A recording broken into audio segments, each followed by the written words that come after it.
Ladies and gentlemen, I'm by the names of Kyria Darren Walter, Sales Executive, Equator Seeds Limited. I know you know our variety, Gagawala. This is the hybrid maize. This is our packaging, and I'm excited to give you more information about our seed and seed production. You know, in maize, it is a high feeder since it's a hybrid. But then you'd ask yourself, why define it as a high feeder? When we talk about high feeding, we are just saying that you need to add nutrients in the soil for the crop to perform at its best. When we tell you that Gagawala will give you 2.5 tons in an acre or 3.5 tons, that is 3,000 kilograms in a layman's language. We mean that when you use fertilizer, when you apply fertilizer and you're using the right agronomic practices, you are able to get the yield that we are advertising and what we are telling you about what we are talking about. In that, we need the right agronomic practices. For example, if we are preparing for the next season, 2024B, we need to prepare our garden on time. We need to have that plowing done early on time. When the plowing is done, we let the soil to absorb and decompose all the manure, all those components that are being broken down during the process of plowing. After that, we shall allow also time that when we receive possibly a cloud of rain after plowing, that is also helpful, that it will help dissolve the nutrients in the ground. From there, we shall go on again to plow our land. That is all in preparation. And we shall go in to make the lines. If we want to plant an acre, we shall have our holes dug on time, so that when we receive the first rains, we are able to plant on time. Early planting is also very helpful in the crop production. We also encourage you to use the right certified seed. Agagala hybrid maize is certified seed. How do you tell that it is certified seed? It has a lot number, and you can also Google and search about us. We have the patent rights from NARO to do the breeding and multiplication, and we are certified. We have the lot numbers that come on the sack, and all that you need to be knowing. You need to be knowing, and all that you need to be knowing that these are some of the components you can tell that it is certified seed. As a farmer, you need to be equipped with such knowledge. From that, we shall go on planting, but don't forget that when you're planting this maize, we require an assistance or an additive of fertilizer. We need to use fertilizer to be able to get the yield that we are talking about. The best fertilizer we have worked with so far, some of our partners, are Yala Micro, and it has done the wonders in our gardens and the demonstration gardens around the country. I know wherever you are, you have seen demos around. Some of them are owned by us in partnership with Yara Micro. We have also partnered with Green Pulse and other partners. From that, we shall go on. After planting, we dig our hole. After digging our hole, we shall put a fertilizer, cover some soil, put the seed, cover the soil with the soil, and then wait for the rain. When it rains, our seed will germinate.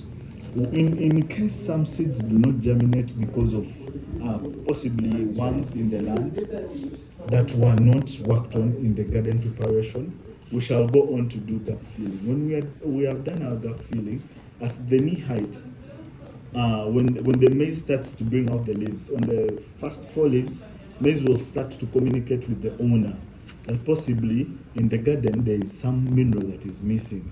You will see, or you have noticed that there are some leaves that turn yellow on the outer, some are yellow in the inside, in the middle vein, some have lines of yellow in their leaflets.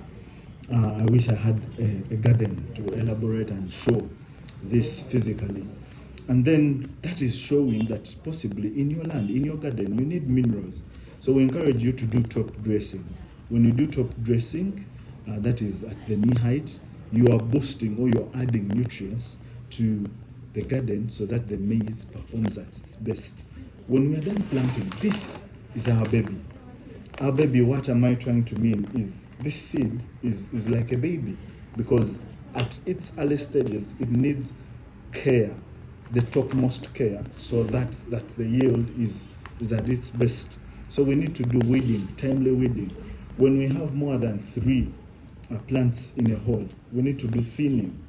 When we are doing thinning, we are reducing on the plant population per area. For example, an acre, when we have a certain number that is required to be in an area. If we are not doing that, then we need to increase nutrient or fertilizer application. When we have 3 seeds in a hole, we need to use them 5 grams, at least 5 grams. That is a bottle cover of a jerrycan per seed, to increase, so that we are able to get the same or equivalent yields as we are saying. From then we shall go on to continue monitoring and seeing how our garden is performing.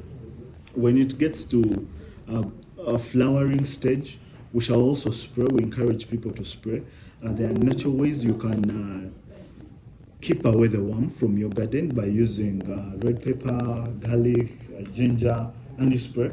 But also there are pesticides that are certified, that are on market, that you can use to, for example, rocket, that can, be used to spray the worm.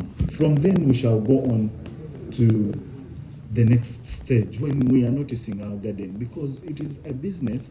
But most times as maize growers, we think it is only the habit of coffee growers to visit their gardens often, but it is not that.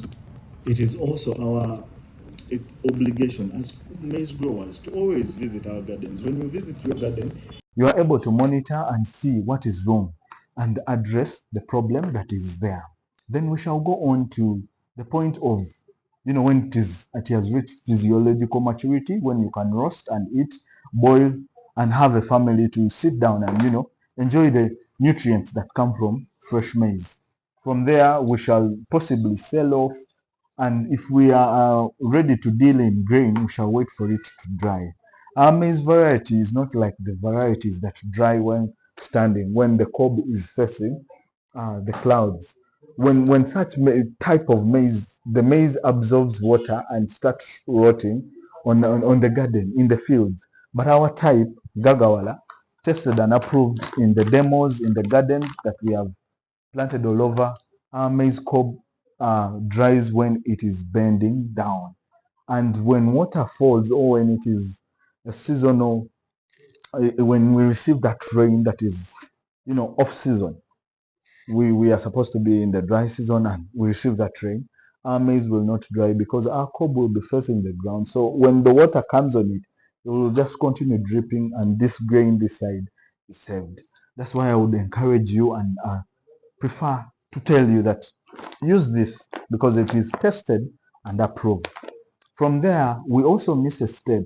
There are myths that go around in the garden there. We tell a farmer tells a farmer, "Hey, when you use rocket, you are able to dry the maize faster." That's a myth, and that will increase on the levels of aflatoxin in the grain. If it is tested, it will not go for export. Even for human consumption, it will affect us, because we are not growing this maize for other people to use, but it is for our personal consumption. So I encourage you farmers, don't use the myths, or don't use the knowledge that is being given to you, that use rockets to dry it. No, that is wrong. It is completely wrong.